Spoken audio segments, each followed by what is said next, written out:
নিয়োগ প্রক্রিয়া মানে আমি একটা সেক্টর তার পরীক্ষার্থীর সংখ্যা কত তার উপর নির্ভর করে। আজকে যদি আমি চারটে সেক্টর একসঙ্গে ধরি, আগের বারে ২৬ লক্ষ পরীক্ষার্থী ছিলেন, তার মধ্যে ২২ লক্ষ মতন পরীক্ষায় বসেছিলেন, অর্থাৎ ওএমআরের সংখ্যা কম বেশি ২২ লক্ষ ছিল।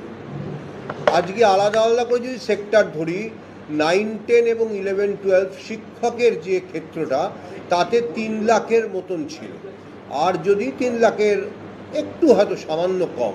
আর যদি আমি গ্রুপ সি গ্রুপ ডি দেখি, সেটা 18 লাখের বেশি ছিল, যে কারণে বললাম 22 লাখের মতন।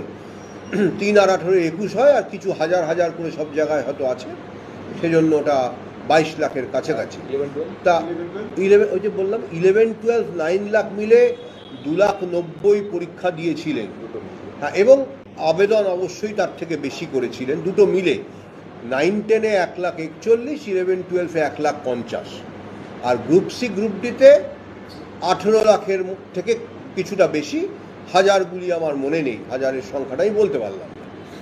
তা সব মিলে 22 লক্ষর কাছাকাছি।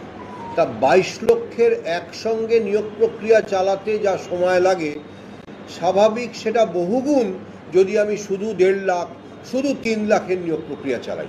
সুতরাং কত প্রার্থী, একটা সেক্টর বা দুটো সেক্টর চালাচ্ছি না একসঙ্গে 4টে সেক্টর চালাচ্ছি, এই সবের ওপর নির্ভর করে নিয়োগ প্রক্রিয়া কতদিন চলবে। যদি আমি না 3 মাসের কথাটা রায় উল্লেখ নেই, 3 মাসে কখনোই সেটা সম্ভব নয়, রায়ে সেটা যথার্থভাবেই উল্লেখ নেই। 3 মাসের কথা সেটা 3 মাসটা এখানে বলেনি। না না, সেটাই বললাম, আমাদের যা সংশয় আছে সেটা, এটা একটা সংশয়ের মধ্যে যেমন এটা বলা হলো, সেটা আমরা অবশ্যই এটা মানে আইনি পরামর্শ অলরেডি নিয়েছি, ইতিমধ্যে নিয়েছি কালকে, কিন্তু কিন্তু কিন্তু এখনো সম্পূর্ণ চূড়ান্ত সিদ্ধান্তে যাই।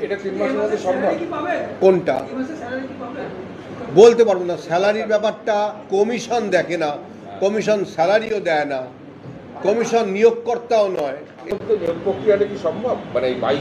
আমি তো বললাম যে 3 মাসের মধ্যে, এটা লেখাও নেই, এবং 3 মাসের মধ্যে নিয়োগ প্রক্রিয়া, এটা প্রক্রিয়াটা সম্ভব, 22 লক্ষের প্রক্রিয়া সম্ভব করা। পরীক্ষা নেওয়া নিশ্চয়ই বিজ্ঞপ্তি, কিছু পদক্ষেপ নেওয়া যেতে পারে। যখন একজন বলছেন যে 3 মাসের মধ্যে নিয়োগ প্রক্রিয়া করো, এটা সবাই বোঝেন যে কোনো নিয়োগ প্রক্রিয়ায় 3 মাসে শেষ হতে পারে না, কারণ পরীক্ষা নিতে হয়, পরীক্ষা নিয়ে তারপরে তার ফলাফল পাবলিশ করার পরে ইন্টারভিউ নিতে হয়। তাহলে কত ইন্টারভিউ নিতে হতে পারে, তাহলে অত ইন্টারভিউ নেওয়া, তারপরে প্যানেল পাবলিশ করা, তারপরে তার কাউন্সেলিং করা, একটা নয় একাধিক। প্যানেলের মেয়াদ থাকে 1 বছর। সুতরাং এটা যে সম্ভব নয়, সেটা প্যানেলের মেয়াদও তো 1 বছর থাকে। তা ঠিক আছে, ধন্যবাদ। আমাদের চিঠি পাঠিয়েছেন যে ইতিমধ্যে, মানে চিঠিটা যে বললাম, আমি বললাম তো যে অনারেবল সুপ্রিম কোর্টের রায়টাকে কমপ্লাই করে ডিজার্ভিং ক্যান্ডিডেটদের প্রতি যে ফেয়ারনেস, সেটা বজায় রেখে, মানে তাদের যাতে সুযোগ যারা পাবেন আর কি, সেটা করে যাতে আমরা দ্রুত পদক্ষেপ গ্রহণ করি, সেই বার্তাই এসছে সরকার।